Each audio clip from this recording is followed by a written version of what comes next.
Hello and welcome to Box, where we unbox, review and demonstrate the latest tech. Today we have with us this Iiyama G Master Red Eagle 28-inch gaming monitor. New for this year, the Iiyama G Master GB2870UHSU B1 holds all the potential for high quality, visually stunning gaming. At a 28-inch size with a full 4K quality, it is a surefire guarantee that this monitor will easily make itself at home within your gaming setup. Taking it out of the box, you get all you need to set it up just within the opening. Accessories wise, there's a handful of cables from HDMI, DisplayPort and USB A to B. Alongside this, you also get a handy user guide, power cable and of course the stand legs. As with most Iiyama monitors, the stand arm comes pre-affixed and all you need to do is to attach the V-shaped base to the bottom of the arm and screw it into place. Placing it on the desk, it's not too cumbersome to move around, weighing roughly 6.9 kilograms. Even on my small desk, it really makes an impact, filling the space nicely. Now the design is simple for a gaming monitor, but honestly, I love this clean, minimalistic look that doesn't look out of place amongst my setup. On the back, there's a nice simple Iiyama logo sitting atop the slightly protruding box on the back. It's also quite a thin display, which is perfect for wall mounting and smaller spaces. First thing I noticed though is that the height extension didn't budge at all when I tried to raise the monitor up. However, all I had to do was remove this plastic fitting from the arm on the back and I could extend it fully, which is a relief, especially considering that I'm quite tall. Now there's not much in terms of cable tidy measures, but they have provided this helpful cable holder on the back to at least help guide them out of sight. The stand legs are just slightly smaller than the width of the screen and they only really protrude out about an inch or so, leaving me plenty of room for my keyboard and mouse. On the back, there's a good collection of inputs and connections to get you going on a wide variety of devices.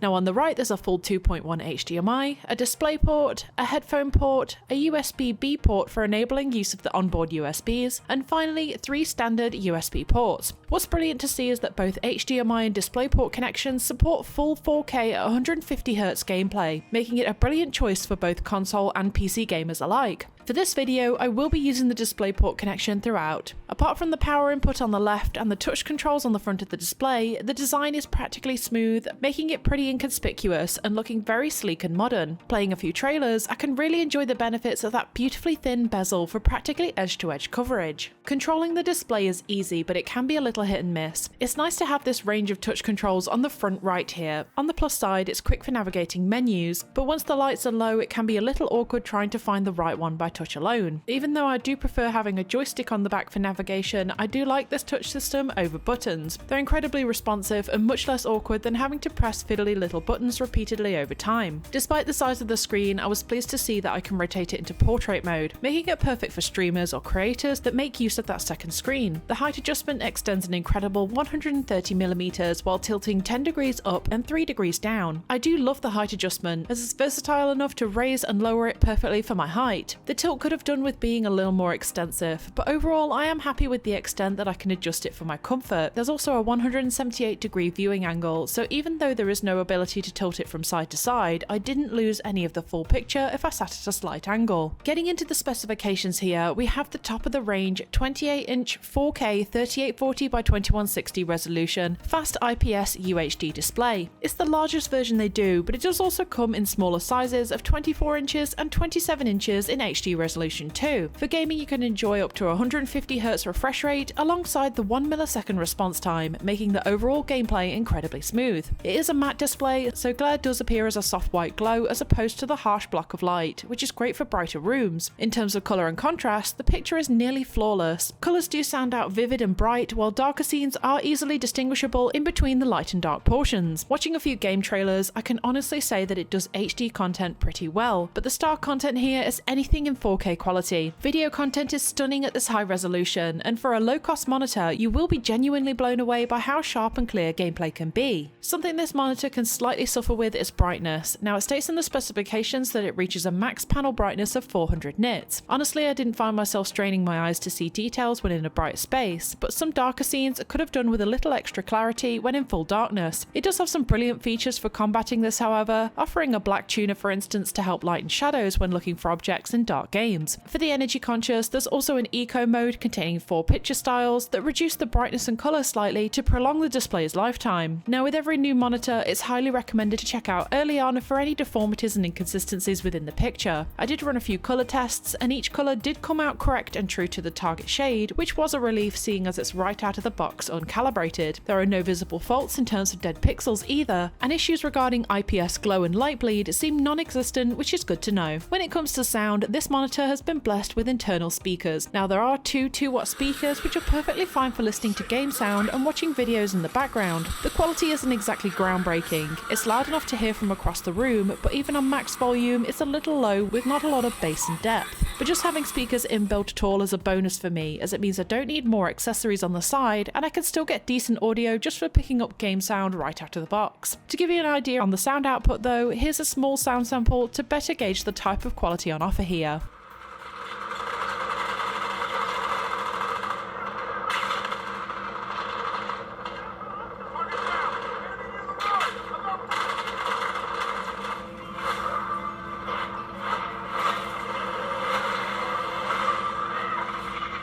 Now, getting down to gameplay here, I played a handful of games from Fortnite to Gears of War 5 and of course Forza Horizon 5. I wanted to see how well it supported high performance fast moving games as well as checking out overall display quality. I kept the display settings to default apart from bringing up the brightness to about 80, and I was genuinely impressed with the clarity without any serious tweaking. I feel like with the high refresh rate, HDR support and FreeSync Premium active, there's little room for faults in this picture. I didn't see any discrepancies that ruined the gaming experience for me at all, and the larger screen size really helped me see those smaller details that I might have missed before. Overall, the colours were bright and natural, the picture was sharp thanks to that 4K resolution, and even some of the higher performance titles played beautifully here, just as they were intended to be seen. As an added bonus, it also has dual purpose, easily supporting full 4K 120Hz gameplay on the latest consoles. We tried out the Xbox Series X here, and I can safely say that it works perfectly well. Now, I love that I can max out the display settings to the highest resolution and refresh rate, really making games like Forza Horizon 5 stand out. I played a few matches of Apex Legends and it ran very smoothly with no signs of lag or ghosting, keeping up with the game's full performance almost as effortlessly as it did with the PC. Overall, I think this Iiyama monitor goes above and beyond considering its low cost. It has all of your necessary gaming staples like high resolution and refresh rates, as well as plenty of customization options to tailor the display better to your comfort. It's a good size, filling the space nicely, while also not holding any obnoxious gamer design aesthetics that can take away from your setup. It's quick and easy to get going, and right out of the box, it works to perfection, which is great for first-time gamers or those that just want something that works without any unnecessary complexities. So if you're looking for a budget-friendly gaming monitor that works to your specifications, then this monitor is definitely one to consider. So what are your thoughts on this 28-inch Iiyama gaming monitor?